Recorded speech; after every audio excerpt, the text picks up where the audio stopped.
Football এমন এক খেলা যেখানে গোল করার আগে দেখা হয় না খেলোয়াড়ের ধর্ম, দেখা হয় না তার জাত কি, শুধু দেখা হয় তার দক্ষতা, তার পরিশ্রম আর তার দেশের প্রতি ভালোবাসা।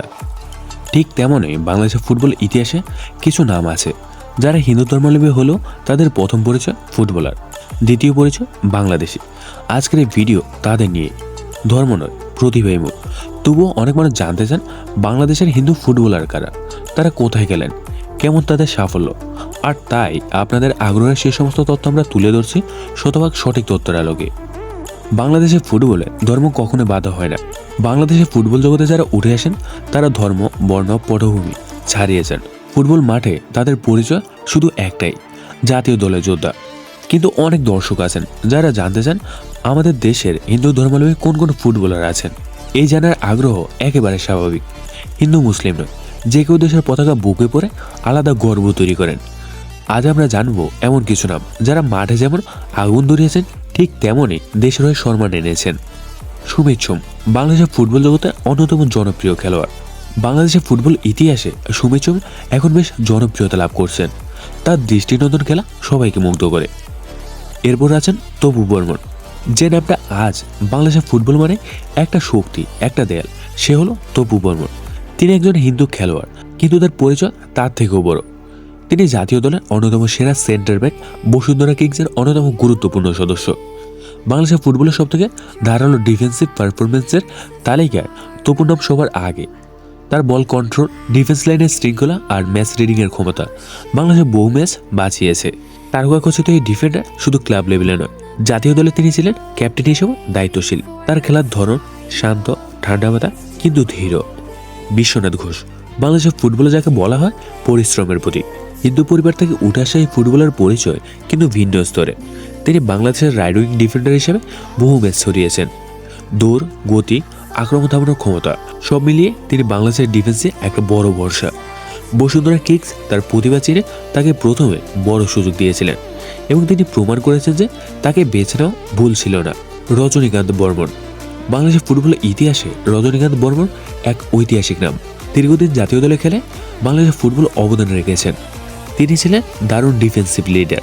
মাঠে তিনি নেতৃত্ব দিতে জানতেন, ছন্দ ধরে রাখতে জানতেন এবং দলের সবার মনোবল ধরে রাখার শক্তি ছিল তার মধ্যে। তিনি হিন্দু ধর্মাবলম্বী ছিলেন, কিন্তু জাতীয় দলে তার পরিচয় ছিল তিনি একজন কিংবদন্তি ডিফেন্ডার। অরূপ কুমার বায়দ্য বাংলাদেশের ডান ডিফেন্ডার বা ডান পাশের ব্যাক পজিশনে খুব পরিচিত নাম। তার জায়গা ধরে রাখার ক্ষমতা, স্ট্যামিনা এবং গতি তাকে অন্যদের থেকে আলাদা করেছে। তিনি দেশের লিগে অনেক বছর ধরে খেলেছেন। যখনই তার নাম আসে সততা, নিষ্ঠা আর পরিশ্রম, এই তিনটে শব্দ যে কোনো ফুটবল প্রেমীর মনে ভেসে ওঠে।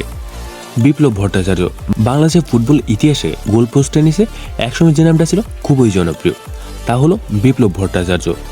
হিন্দু সম্প্রদায়ের হলেও তিনি ছিলেন জাতীয় দলের অন্যতম গুরুত্বপূর্ণ গোলকিপার।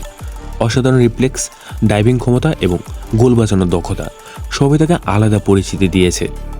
তিনি ফুটবল মাঠে যতটা শান্ত, গোল লাইনে ততটাই দৃঢ়।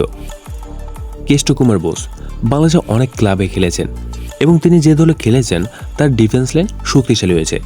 তার সুশৃঙ্খল খেলা তাকে ভিন্ন উচ্চতা নিয়ে গেছে। মিঠুন চৌধুরী বাংলাদেশের ফুটবলে মিডফিল্ড পজিশনে একটা পরিচিত মুখ। Ball distribution, ball control, game build up, এই সব কিছুতে তার অবদান ছিল চোখে পড়ার মতো। চন্দন রায় এক উদীয়মান ফুটবলার। চন্দন রায় বিভিন্ন লিগে খেলেছেন এবং ধীরে ধীরে নিজের অবস্থান তৈরি করেছেন। তিনি সবসময় পরিচিত পরিশ্রমী খেলোয়াড় হিসাবে। দীপক রায় তার গতি, অ্যাটাকিং স্টাইল এবং বল প্লেসমেন্টের কারণে বিভিন্ন দলে নিজের অবস্থান তৈরি করেছেন। সুনীল কৃষ্ণ দে চৌধুরী বাংলাদেশের ফুটবল হিন্দু সম্প্রদায়ের আরেক খেলোয়াড়। যদিও তিনি মূলধারায় অতটা আলোচিত নন, তার খেলা ছিল একাগ্রতা। প্রাণগোবিন্দ কুন্দ তিনি দেশের লিগে অনন্য পারফরমেন্স দিয়েছেন। যতটুকু সুযোগ পেয়েছেন সেটুকু তিনি নিজের সেরাটাই দিয়েছেন। যেসব ফুটবলার নাম শুনলেন তাদের সাফল্য, পরিশ্রম, ঘাম, সংগ্রাম কখনোই ধর্ম অনুযায়ী বিচার করা হয়নি। মাঠে তারা সবাই একই পতাকা নিচে খেলেছেন, বাংলাদেশের পতাকা। সুতরাং এই ভিডিও বানানোর উদ্দেশ্য ধর্মীয় বিভাজন তৈরি করে না, বরং অনেকের মনে থাকা প্রশ্নের উত্তর দেওয়ার জন্য।